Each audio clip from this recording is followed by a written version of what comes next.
मैं हूं अवनीश कुमार राय, धरातल पर आज यूट्यूब चैनल के साथ। आज हम आए हैं अवथई गांव में, जहां के दिग्गज किसान दिवाकर राय हैं। उसके साथ मेरे साथ महामहिम कहिए कृषि विभाग का ये जितेंद्र जी हैं, और ये राज्य पुरस्कार प्राप्त हमारे पाली हाउस के संचालक किसान पंकज राय हैं। आज हम लोग एक चर्चा करेंगे। आज इस समय ये मिट्टी जो है एकदम काली है, और जहाँ पर हम लोग सोचते थे कि कभी केले की खेती नहीं होगी, लेकिन फिर भी यहाँ के किसान दिवाकर राय और जितेंद्र राय ने इस मिथक को तोड़ा और करेल में लहलहाती केले की खेती करके सफल खेती का प्रयोग करके दिखाया कि नहीं, यहाँ पर खेती हो सकती है। यहाँ पर खेती जो होती है उसमें सबसे बड़ी विशेषता है कि यह खेती रेजिड्यू फ्री अर्थात अवशेष रहित है, लेकिन इसकी चर्चा हम लोग अगले वीडियो में करेंगे।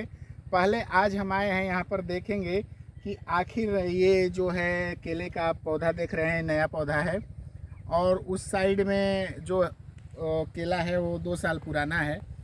अब हम लोग इस बात पे चर्चा करेंगे कि इस समय जो मौसम था वो काफ़ी ठंड भरा मौसम था।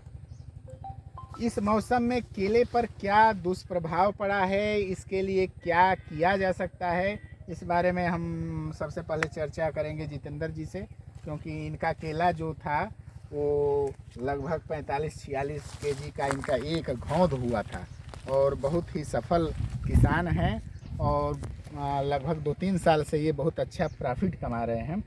जितेंद्र जी, ये बताइए कि ये जो नया पौधा है, क्या लग रहा है कि ये कैसा पौधा है? मतलब ठीक ठाक है, विकास है, या कुछ इसमें कमियां हैं, या मौसम का कुछ प्रभाव है? नहीं, देखिए, ये टाइमिंग के अनुसार इसको लगाया गया है कि ये जो है आपका जाएगा इस साल जो छठ पड़ेगी उस पीरियड में इसको हम लोगों को काटना है, तो इस अनुसार इसकी प्लांटिंग की गई छठ है में ये छठ में निकलेगा।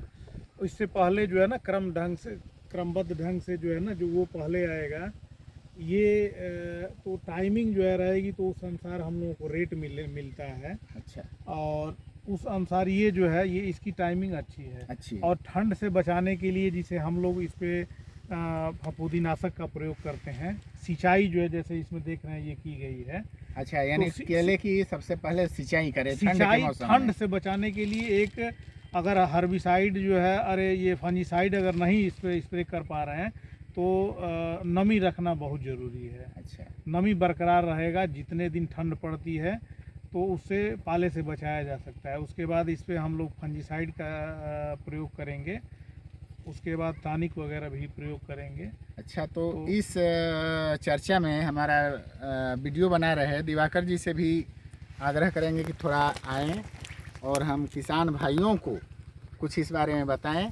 ये दिवाकर जी बोले जाते हैं किसानों के बीच में, किसानों के डॉक्टर के नाम से प्रसिद्ध हैं। तो थोड़ा देखिएगा वीडियो, सबका ये आई चेहरा है।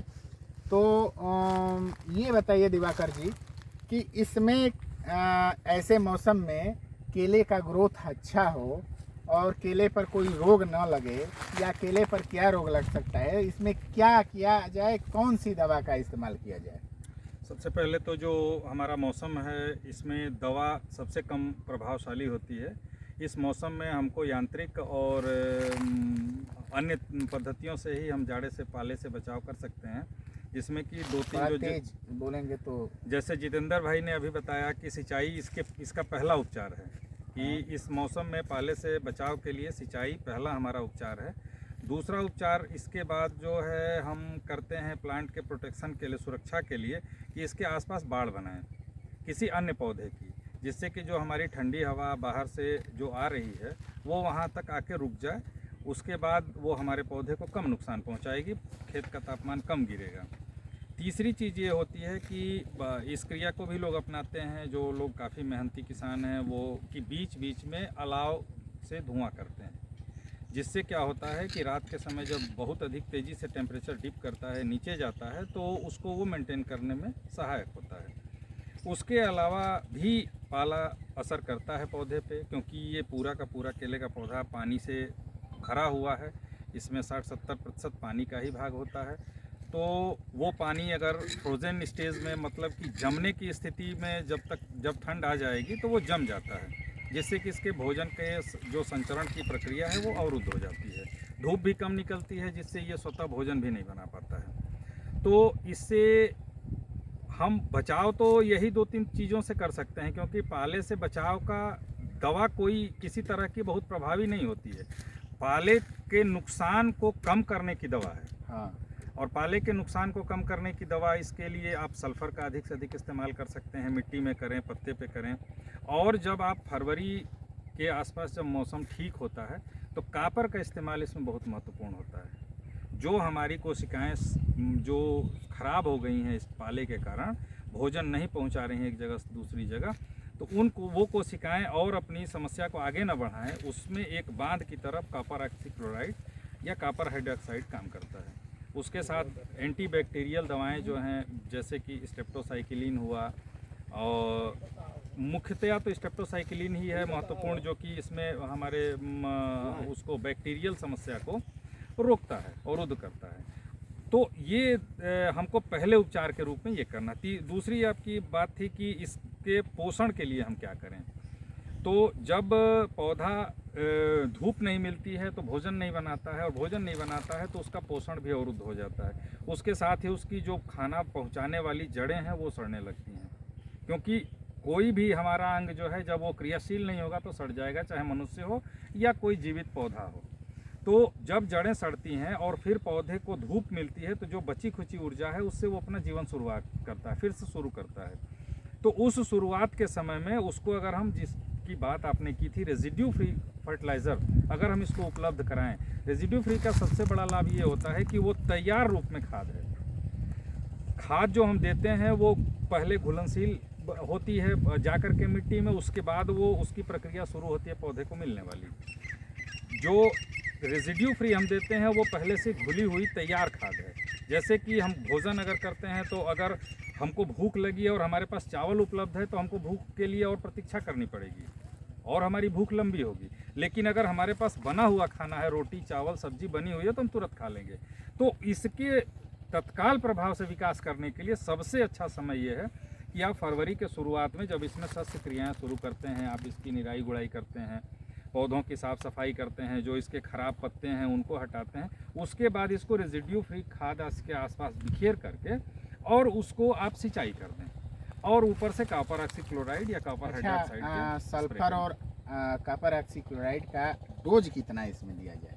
क्या छिड़काव किया जाए या इसके जड़ों में डाला जाए? देखिए, 2 तरह से होता है। जड़ों में अगर आप डालते हैं तो लगभग 1.5 से 2 ग्राम प्रति लीटर पानी के लिए होता है वो, जो कि मैं कोई वैज्ञानिक नहीं हूँ, जो हमारे वैज्ञानिक जो कृषि वैज्ञानिक हैं उन लोगों की जो सलाह है उसके मुताबिक 1.5 से 2 ग्राम प्रति लीटर पानी, और प्रति पौधा लगभग 200 ml पानी जड़ में अगर आप देते हैं। तो अगर आप छिड़काव करते हैं तो 3 ग्राम प्रति लीटर पानी का छिड़काव इसमें किया जाता है, और बाकी जो है वो 1.5 ग्राम 15 लीटर पानी के लिए, लगभग 1.5 से 2 ग्राम 15 लीटर पानी के लिए स्ट्रेप्टोसाइक्लिन का छिड़काव किया जाता है।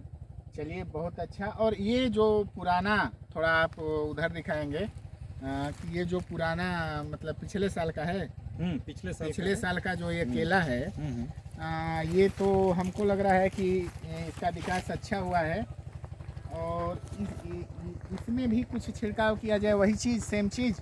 देखिए, इसमें जैसे अगर हम लोग थोड़ा और नज़दीक से देखें तो इसमें फंगल अटैक हुआ है। हाँ। इन पौधों में जैसे हमारे ये पौधे हैं, ये फंगल अटैक इनमें हुआ है समय के साथ, लेकिन जो हमारे नए पौधे पत्ते निकल रहे हैं ये सुरक्षित हैं।